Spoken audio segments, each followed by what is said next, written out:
ರಾಜಕಾರಣಕ್ಕೆ ಒಂದು ಪರಿಭಾಷೆಯನ್ನು ಬರೆದು ಇತರ ರಾಜಕಾರಣಿಗಳಿಗೆ ಮಾದರಿಯಾಗಿ ಬದುಕಿದಂತಹ ಎಸ್ ಎಂ ಕೃಷ್ಣ ಅವರೇನಿಲ್ಲ, ಕರ್ನಾಟಕ ಅವರನ್ನು ಕಳೆದುಕೊಂಡಿದೆ. ನೋಡಿ, ಕರ್ನಾಟಕ ಅಂದ ಸಂದರ್ಭದಲ್ಲಿ ಮುಖ್ಯಮಂತ್ರಿಗಳಾಗಿ ಸೇವೆಯನ್ನು ಸಲ್ಲಿಸಿದ್ದಾರೆ. ದೇಶ ಅಂದ ಸಂದರ್ಭದಲ್ಲಿ ವಿದೇಶಾಂಗ ಸಚಿವರಾಗಿ ಅತ್ಯುತ್ತಮ ಸೇವೆಯನ್ನು ಕೊಟ್ಟವರು. ಇನ್ನು ಮಹಾರಾಷ್ಟ್ರ ಅಂದ ಸಂದರ್ಭದಲ್ಲಿ ರಾಜ್ಯಪಾಲರಾಗಿದ್ದರು. ವಿವಿಧ ಜವಾಬ್ದಾರಿಗಳನ್ನು ನಿಭಾಯಿಸಿ ತಮ್ಮದೇ ಆದಂಥ ಛಾಪು ಮೂಡಿಸಿದಂತಹ ಎಸ್ ಎಂ ಕೃಷ್ಣ ಅವರೇನಿಲ್ಲ, ತುಂಬು ಜೀವನ ಕಳುಹಿಸಿಕೊಡುವ ಸಂದರ್ಭದಲ್ಲಿ ಮೋಕ್ಷ ಪ್ರಾಪ್ತಿಗೆ ಪ್ರತಿಯೊಬ್ಬರು ಕೂಡ ಪ್ರಾರ್ಥನೆಯನ್ನು ಮಾಡಬೇಕಾಗತ್ತೆ. ನೋಡಿ, ಈಗಾಗಲೇ ಸಕಲ ಸರ್ಕಾರಿ ಗೌರವಗಳೊಂದಿಗೆ ಪುಷ್ಪ ನಮನವನ್ನು ಗಣ್ಯರು ಸಲ್ಲಿಸುವ ಮೂಲಕ ಎಸ್ ಎಂ ಕೃಷ್ಣ ಅವರನ್ನು ಕಳುಹಿಸಿಕೊಡುವ ಎಲ್ಲ ಪ್ರಯತ್ನಗಳು ನಡೀತಾ ಇದೆ. ರಾಜ್ಯದ ಮುಖ್ಯಮಂತ್ರಿ ಸಿದ್ದರಾಮಯ್ಯನವರು, ರಾಜ್ಯದ ಉಪಮುಖ್ಯಮಂತ್ರಿ D K Shivakumar, B S ಯಡಿಯೂರಪ್ಪನವರು, Basavaraj Bommai, R Ashok, doctor G Parameshwar, H C ಮಹದೇವಪ್ಪನವರು, ಸುಮಲತಾ, ಯೋಗೇಶ್ವರ್, ಪ್ರಹ್ಲಾದ್ ಜೋಶಿ, ಎಚ್ ಡಿ ಕುಮಾರಸ್ವಾಮಿ ಸೇರಿದಂತೆ ಅನೇಕ ಗಣ್ಯರು ಪುಷ್ಪ ನಮನವನ್ನು ಸಲ್ಲಿಸುವ ಮೂಲಕ ಆ ಗಣ್ಯರಿಗೆ ಎಸ್ ಎಂ ಕೃಷ್ಣ ಅವರಿಗೆ ಗೌರವ ನಮನವನ್ನು ಸಲ್ಲಿಸಿದ್ದಾರೆ. ಅಂತಿಮ ವಿದಾಯವನ್ನು ಹೇಳ್ತಿದ್ದಾರೆ. ವಿಶೇಷವಾಗಿ ಡಿ ಕೆ ಶಿವಕುಮಾರ್ ಅಂದಾಗ ಕಣ್ಣೀರ ವಿದಾಯವನ್ನು ಹೇಳಿದ್ದಾರೆ. ಕಾರಣ, ಗುರುವೆಂದು ಪರಿಗಣಿಸಿದಂಥ ವ್ಯಕ್ತಿ ಇಲ್ಲ ಅನ್ನೋದನ್ನು ಅರಗಿಸಿಕೊಳ್ಳೋದು ಡಿ ಕೆ ಶಿವಕುಮಾರ್ ಅವರಿಗೆ ಬಹಳ ಕಷ್ಟವಾಗಿದೆ. ಮತ್ತು ಸಂಬಂಧಿಕರು ಕೂಡ ಆಗಿರೋದರಿಂದಾಗಿ ತುಂಬಲಾರದ ನಷ್ಟ.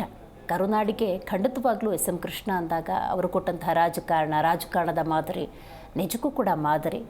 ಇಂತಹ ಸಂದರ್ಭದಲ್ಲಿ ಕರುನಾಡು ಎಸ್ ಎಂ ಕೃಷ್ಣ ಅವರನ್ನು ಕಳೆದುಕೊಂಡಿದೆ. ಅದರ ನಡುವೆ ಅಂತಿಮ ವಿಧಿವಿಧಾನ ಸಂಪ್ರದಾಯಬದ್ಧ ಪ್ರಕ್ರಿಯೆಗಳಿಗೂ ಕೂಡ ಎಲ್ಲ ರೀತಿಯ ವ್ಯವಸ್ಥೆಯನ್ನು ಮಾಡಿಕೊಳ್ಳಲಾಗಿದೆ. ನೀವಲ್ಲಿ ಗಣ್ಯರು ಪುಷ್ಪ ನಮನವನ್ನು ಸಲ್ಲಿಸ್ತಾ ಇರುವ ಸಂದರ್ಭದಲ್ಲಿ ಗಮನಿಸ್ತಾ ಇದ್ದೀರಿ. ಅಲ್ಲಿ ಪಕ್ಕದಲ್ಲಿ ಡಾಕ್ಟರ್ ಭಾನುಪ್ರಕಾಶ್ ಶರ್ಮಾ, ಈ ಗುರುಗಳ ನೇತೃತ್ವದಲ್ಲಿ ಮಂತ್ರಪಠನೆ, ಮೋಕ್ಷ ಪ್ರಾಪ್ತಿಯ ಪೂಜಾ ಕೈಂಕರ್ಯಗಳು ಈಗಾಗಲೇ ಆರಂಭವಾಗಿದ್ದಾವೆ. ಸೊ ಎಲ್ಲ ಪ್ರಕ್ರಿಯೆಗಳು ಕೂಡ ಆರಂಭವಾಗಿದ್ದಾವೆ. 5 ಗಂಟೆ ಒಳಗಾಗಿ ಅಗ್ನಿ ಸ್ಪರ್ಶವನ್ನು ಮಾಡಬೇಕು. ಆಗಲೇ 4:23 ಆಗ್ತಾ ಬಂತು. ಈ ನಿಟ್ಟಿನಲ್ಲಿ ಎಲ್ಲ ರೀತಿಯ ವ್ಯವಸ್ಥೆಯನ್ನು ಕಲ್ಪಿಸಿಕೊಳ್ಳಲಾಗಿದೆ. ನಮ್ಮ ಹಿಂದೂ ಸಂಪ್ರದಾಯ ಅಂದ ಸಂದರ್ಭದಲ್ಲಿ ಹಲವಾರು ಸಂಸ್ಕಾರಗಳನ್ನು ನಾವು ನೋಡ್ತೀವಿ. ಅಂದಾಜು ಒಂದು 16 ಸಂಸ್ಕಾರಗಳನ್ನು ನಾವು ನೋಡ್ತೀವಿ. ಅದರಲ್ಲೂ ವಿಶೇಷವಾಗಿ ಈ ಅಂತಿಮ ಯಾತ್ರೆ ಏನಿದೆ, ಆ ಅಂತಿಮ ಯಾತ್ರೆ ಅಥವಾ ಅಂತಿಮ ವಿದಾಯ ಪ್ರಕ್ರಿಯೆ ಏನಿದೆ, ಅದಕ್ಕೆ ಬಹಳ ವಿಶೇಷವಾದಂತಹ ಸ್ಥಾನ ಇದೆ.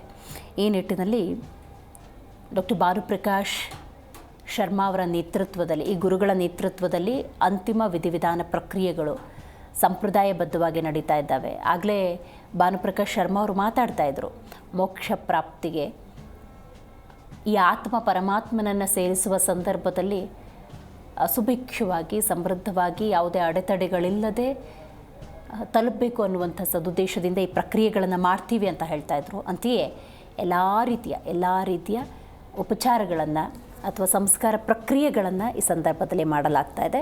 ಸದ್ಯ ದೃಶ್ಯಗಳಲ್ಲಿ ಹಲವಾರು ಮಠಾಧೀಶರುಗಳು ಕೂಡ ಬಂದು ಎಸ್ ಎಂ ಕೃಷ್ಣ ಅವರಿಗೆ ಗೌರವ ನಮನವನ್ನು ಸಲ್ಲಿಸ್ತಾ ಇದ್ದಾರೆ. ನಿನ್ನೆ ಕೂಡ ಹಲವಾರು ಮಂದಿ ನುಡಿ ನಮನವನ್ನು ಸಲ್ಲಿಸ್ತಾ ಇದ್ದರು. ತಮ್ಮ ನುಡಿಗಳ ಮೂಲಕ ನಮನವನ್ನು ಸಲ್ಲಿಸುವಂಥ ಒಂದಷ್ಟು ಪ್ರಕ್ರಿಯೆಗಳಾಯಿತು. ನಿನ್ನೆ ಬೆಳಗ್ಗೆ 2:30 ಸುಮಾರಿಗೆ ಎಸ್ ಎಂ ಕೃಷ್ಣ ಅವರು ದೈವಾಧೀನರಾಗ್ತಾರೆ, ಇಹಲೋಕವನ್ನು ತ್ಯಜಿಸ್ತಾರೆ. ಇನ್ನೇನು ಕೆಲವೇ ಕ್ಷಣಗಳಲ್ಲಿ ಪಂಚಭೂತಗಳಲ್ಲಿ ಲೀನವಾಗಿ ಹೋಗ್ತಾರೆ ಎಸ್ ಎಂ ಕೃಷ್ಣ ಅವರು. ಸೊ ಈ ನಿಟ್ಟಿನಲ್ಲಿ ಎಲ್ಲ ರೀತಿಯ ಪ್ರಕ್ರಿಯೆಗಳನ್ನು ಮಾಡಲಾಗ್ತಾ ಇದೆ. ಎಸ್ ಎಂ ಕೃಷ್ಣ ಅವರು ಅಂದ ಸಂದರ್ಭದಲ್ಲಿ ಕೊಟ್ಟಂತಹ ಯೋಜನೆಗಳ ಮೂಲಕ ಜನಮಾನಸದಲ್ಲಿ ಚಿರಸ್ಥಾಯಿಯಾಗಿ ಉಳ್ಕೊಂಡಿದ್ದಾರೆ.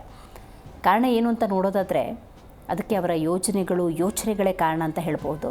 ಇದೆಲ್ಲದರ ನಡುವೆ ನೋಡಿ, ಬೆಂಗಳೂರಿನಿಂದ ಸೋಮನಹಳ್ಳಿಗೆ ತಲುಪುವ ಮಾರ್ಗ ಮಧ್ಯದಲ್ಲಿ ಆ ಮಟ್ಟಿಗಿನ ಜನಸಾಗರ ಅಂತಿಮ ದರ್ಶನಕ್ಕೆ ಕಾದು ಕೂತಿದ್ರು. ಪುಷ್ಪ ನಮನವನ್ನು ಸಲ್ಲಿಸ್ತಾರೆ. ಅಲ್ಲೆಲ್ಲೋ ಸ್ಕೈ ವಾಕರ್ ಮೇಲಿಂದ ಹೋಗಿ ಪುಷ್ಪ ನಮನವನ್ನು ಸಲ್ಲಿಸ್ತಾರೆ ಅನ್ನೋದಾದರೆ ನಿಜಕ್ಕೂ ಕೂಡ ಈ ವ್ಯಕ್ತಿತ್ವ ಎಷ್ಟರ ಮಟ್ಟಿಗೆ ಜನಮಾನಸದಲ್ಲಿ ಬೇರೂರಿರಬೇಡ.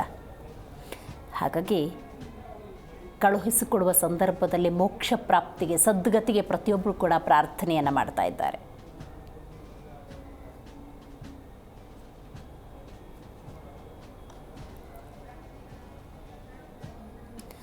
ಮರಣಾನಂತರ ಆ ಪಾರ್ಥಿವ ಶರೀರವನ್ನು ಈ ಭೂಮಿಯಿಂದ ಸಕಲ ಗೌರವ ಮರ್ಯಾದೆಯೊಂದಿಗೆ ಬೀಳ್ಕೊಡುವ ಆಚರಣೆಯೇ ಅಂತಿಮ ಸಂಸ್ಕಾರ ಅಂತ ಕರೀತಾರೆ. ಏನಿದು ಅಂತಿಮ ಸಂಸ್ಕಾರ? ಯಾಕೆ ಮಾಡಬೇಕು?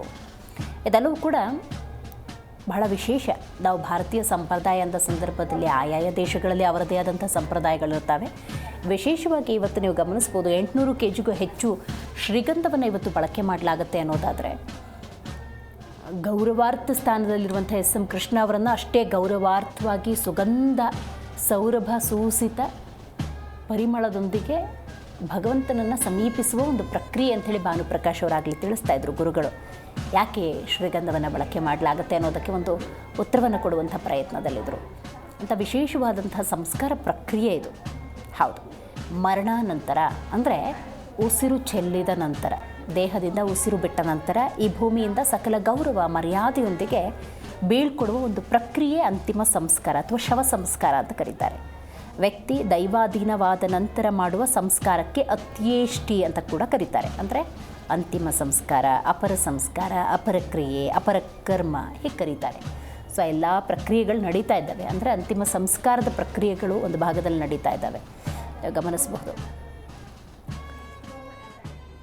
ಮರಣಾನಂತರ ದೇಹದ ವಿಸರ್ಜನಾ ಕ್ರಿಯೆಗೆ ಅಂತ್ಯೇಷ್ಟಿ ಅಥವಾ ಅಂತಿಮ ಸಂಸ್ಕಾರ ಅಂತಾರೆ. ಹಿಂದೂ ಸಮಾಜ ಅಂತ ಸಂದರ್ಭದಲ್ಲಿ ಇಂಥ ಕೆಲವೊಂದು ಪೂಜಾ ಕೈಂಕರ್ಯ ಪ್ರಕ್ರಿಯೆಗಳ ಮೂಲಕ ಕಳುಹಿಸಿಕೊಡಲಾಗುತ್ತೆ. ವಿಶೇಷವಾಗಿ ಗರುಡ ಪುರಾಣದಲ್ಲೂ ಕೂಡ ಇದನ್ನು ಉಲ್ಲೇಖ ಮಾಡಲಾಗಿದೆ. ಮೋಕ್ಷ ಪ್ರಾಪ್ತಿಗೆ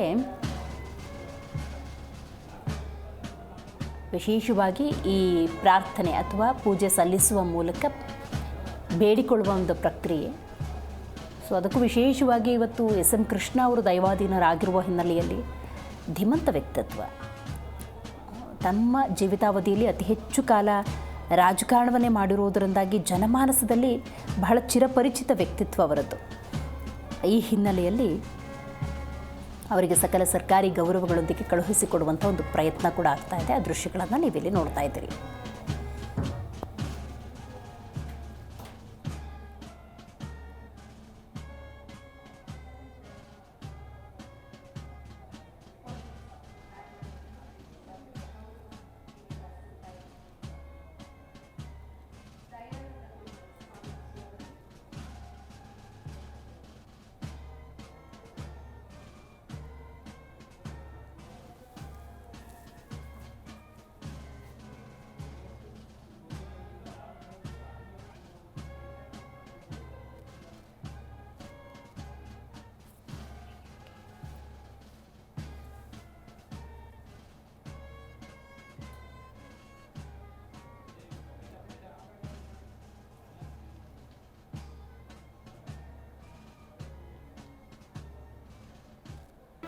ಜಿ ಕನ್ನಡ ನ್ಯೂಸ್ ಈಗ ನಿಮ್ಮ ಮನೆಯಲ್ಲೇ ನೋಡಿ. ಎಲ್ಲ ಕೇಬಲ್ಗಳಲ್ಲಿ ಈಗ ಲಭ್ಯ.